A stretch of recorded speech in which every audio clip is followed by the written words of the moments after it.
In our previous classes, we learnt about simple present tense and present continuous tense. Now we will learn present perfect tense. First of all, let us know the structure of present perfect tense.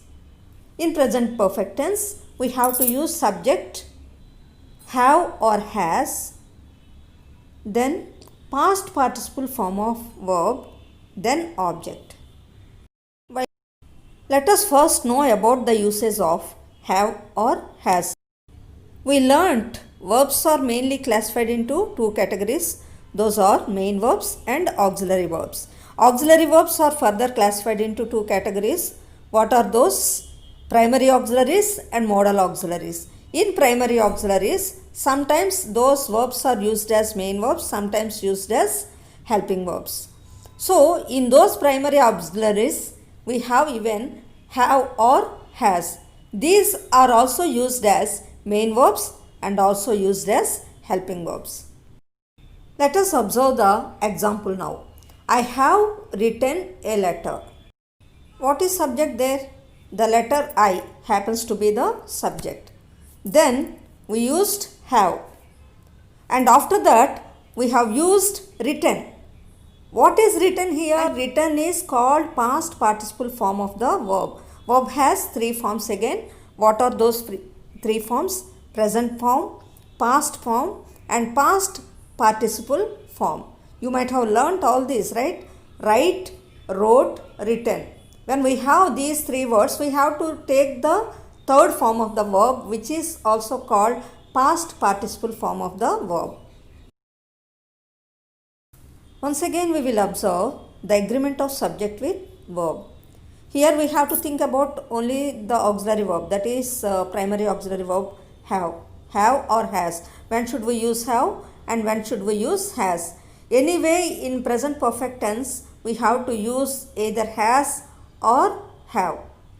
So when do we use have and when do we use has? Let us discuss on it. See, if you take the first sentence, in the first sentence, I or we have finished our work. So, I or we are called first person personal pronouns. So, we have to use only have. You shouldn't say I has, we has, wrong. We have to say I have or we have finished our work. So, finished is the third form of the verb. Finished, finished and finished. So, as past participle form, we use the word finished. Come to the second one. You have won a medal. You know, you is said to be second person. It may be second person singular or plural. We use the same word you. Whenever we use the word you have to use have only. You have won a medal. You shouldn't say you has. That is wrong. You have won a medal.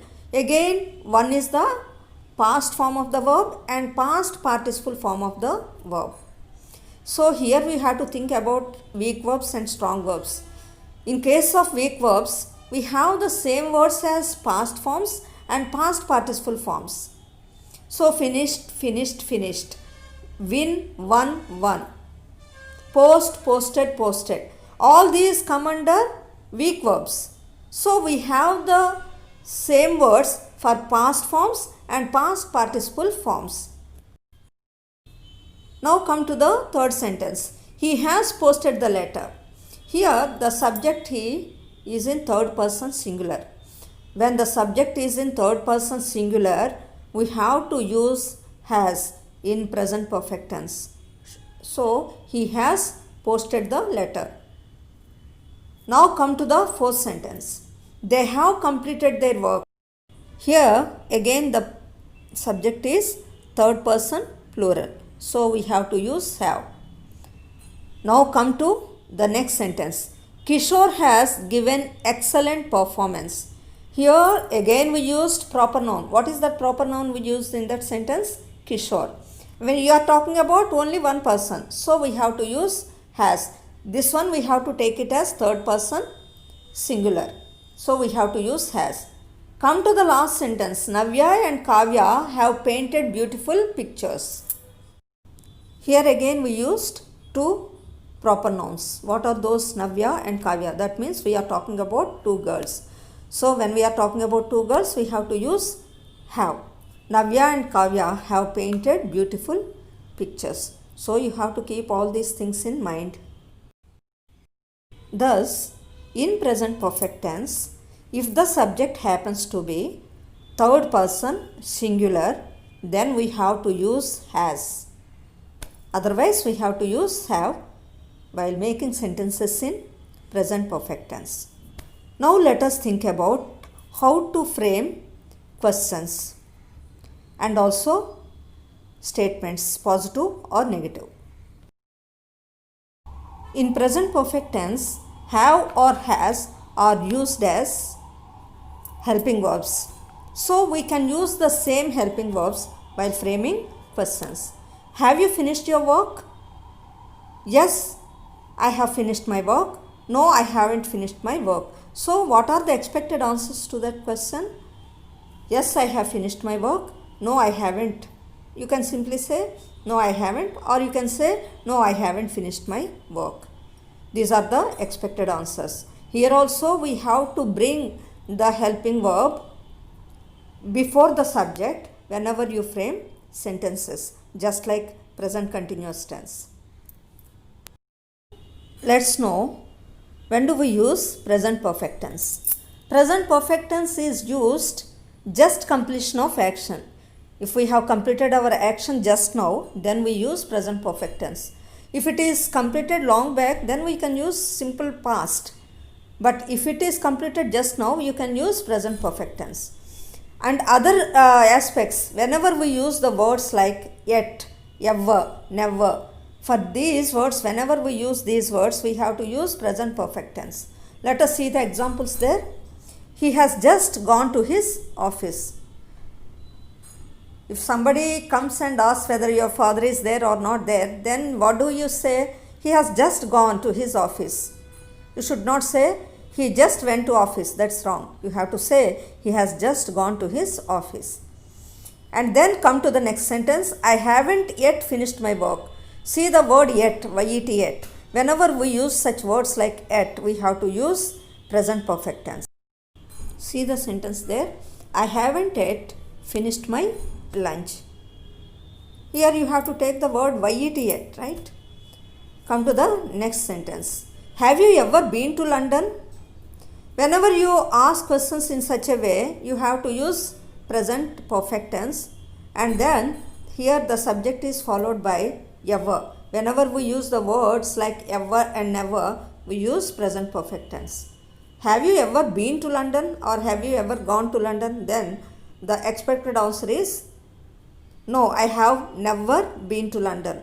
No, I have never gone to London. So whenever we use the words like never, we use present perfect tense.